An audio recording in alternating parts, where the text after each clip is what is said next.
धैर्य रखो, वक्त सबका आता है। यह वाक्य जीवन की कठिनाइयों में हमें संबल देने वाला है। श्रीमद् भगवद गीता में भी भगवान कृष्ण ने अर्जुन को समझाया कि हर व्यक्ति के जीवन में उतार चढ़ाव आते हैं, लेकिन जो व्यक्ति धैर्य से काम लेता है और समय के साथ चलता है, उसे सफलता अवश्य प्राप्त होती है। जीवन में धैर्य रखना, कठिन समय में भी उम्मीद बनाए रखना और ईश्वर पर भरोसा करना ही हमारी असली शक्ति है। जब हम धैर्यपूर्वक अपने कर्म करते रहते हैं तो सही समय पर फल भी हमें अवश्य मिलता है। यह विचार हमें प्रेरित करता है कि वक्त चाहे जैसा भी हो, हमारे कर्म और धैर्य से ही हमें हर मुश्किल का हल मिल सकता है। धैर्य ही शक्ति है। जो व्यक्ति धैर्य रखता है वह हर कठिनाई का सामना कर सकता है। वक्त का इंतजार करो। ईश्वर का हर काम समयानुसार होता है, इसलिए सही समय की प्रतीक्षा करो। कर्म करो, फल की चिंता मत करो। तुम्हारा कर्तव्य है कर्म करना, फल की अपेक्षा मत रखो। धैर्य और निरंतर प्रयास ही फल देता है। ईश्वर पर भरोसा। जब तक तुम्हारा समय नहीं आता, धैर्य रखो और ईश्वर पर विश्वास रखो। हर मुश्किल अस्थायी है। कठिनाइयां केवल तुम्हारे धैर्य और साहस की परीक्षा लेती हैं। समय बदलता है, मुश्किलें भी बदलेंगी। धैर्य से बढ़ी कोई शक्ति नहीं। जो व्यक्ति धैर्य रखता है वही अपने जीवन में महान बनता है। सही समय पर कार्य। हर चीज का एक समय होता है। अपने कर्म करते रहो, सही समय पर ईश्वर उसे सफल बनाएंगे। समय की गति पर भरोसा रखो।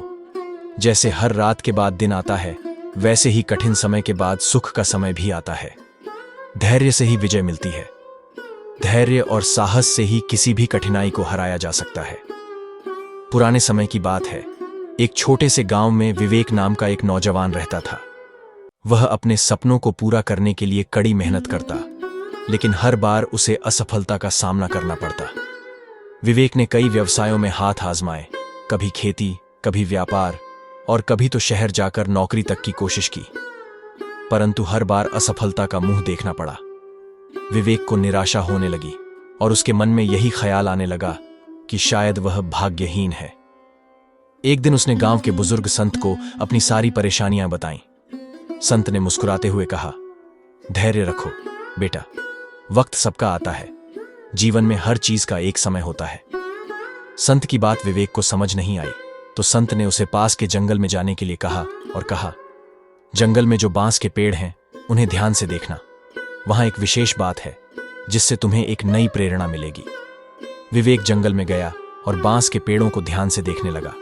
संत ने कहा था कि इन पेड़ों के बनने की प्रक्रिया में 5 साल तक कोई बढ़ोत्तरी नजर नहीं आती। जमीन के अंदर उनकी जड़ें फैलती रहती हैं, परंतु बाहर कुछ नहीं दिखाई देता। लेकिन 5 साल के बाद बांस का पेड़ बहुत तेजी से बढ़ता है और ऊंचा हो जाता है। इस उदाहरण ने विवेक को सिखाया कि कई बार हमारे प्रयास तुरंत रंग नहीं लाते, लेकिन अगर हम धैर्य रखकर लगातार प्रयास करते रहें तो सफलता जरूर मिलेगी। उसने सोचा कि जैसे बांस की जड़ें पहले मजबूत होती हैं, वैसे ही उसके प्रयास भी उसे किसी बड़े मकसद की ओर ले जा रहे होंगे। अगले कुछ सालों में विवेक ने अपने प्रयासों को जारी रखा। धीरे धीरे उसने अपनी गलतियों से सीखा और एक दिन वह गांव का सबसे सफल व्यापारी बन गया।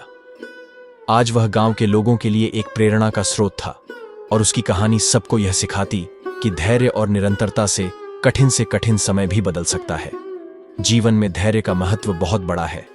अगर हम धैर्यपूर्वक अपने लक्ष्य की ओर बढ़ते रहें और निरंतर प्रयास करते रहें तो एक दिन सफलता अवश्य मिलती है। ईश्वर का इंतजार करना भी एक कला है। हर चीज ईश्वर की योजना का हिस्सा है। धैर्यपूर्वक उस योजना का हिस्सा बनो।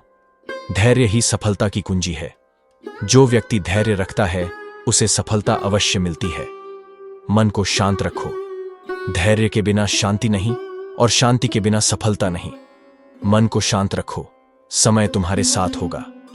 धैर्य का फल मीठा होता है। जो समय का इंतजार करता है उसे अंत में सुख मिलता है। धैर्य से बड़ा गुरु कोई नहीं। धैर्य ही तुम्हें सिखाता है कि कठिनाइयों में कैसे आगे बढ़ना है। समय से पहले कुछ नहीं होता। ईश्वर के समय में हर चीज सुंदर होती है, इसलिए धैर्य रखो। हर रात के बाद सवेरा आता है। धैर्य से इंतजार करो, यह समय भी बीत जाएगा। जो तुम्हारा है वह तुम्हारे पास आएगा। धैर्यपूर्वक प्रतीक्षा करो। जो तुम्हारा है उसे तुम्हें पाने से कोई नहीं रोक सकता। धैर्य में ही संतोष है। धैर्य से ही आत्मा को शांति मिलती है और यही शांति सफलता की ओर ले जाती है। धैर्यवान व्यक्ति अजेय होता है। जो व्यक्ति धैर्य से अपने रास्ते पर चलता है वह कभी हार नहीं मानता। धैर्य से बेहतर साथी कोई नहीं। धैर्य से बढ़कर कोई मित्र नहीं होता जो कठिन समय में तुम्हारे साथ खड़ा हो। इन विचारों के माध्यम से श्रीमद् भगवद गीता हमें सिखाती है कि जीवन में धैर्य रखना कितना आवश्यक है। कठिनाइयां आती हैं, लेकिन धैर्य और निरंतर प्रयास से ही हम अपने लक्ष्य तक पहुंच सकते हैं। भगवद गीता के ये अमूल्य विचार हमें जीवन जीने का सच्चा मार्ग दिखाते हैं। हर परिस्थिति में शांत रहकर अपने कर्तव्यों का पालन करना और सही निर्णय लेना ही हमें सच्ची सफलता और शांति की ओर ले जाता है। चाहे जीवन में कैसी भी चुनौतियां आएं, गीता का ज्ञान हमें न केवल उनका सामना करने की शक्ति देता है, बल्कि हमें आत्मविश्वास, सकारात्मकता और धैर्य के साथ आगे बढ़ने का साहस भी प्रदान करता है। तो आइए गीता के इन दिव्य उपदेशों को अपने जीवन में अपनाएं और अपने जीवन को एक सही दिशा में लेकर चलें। जय श्री कृष्ण।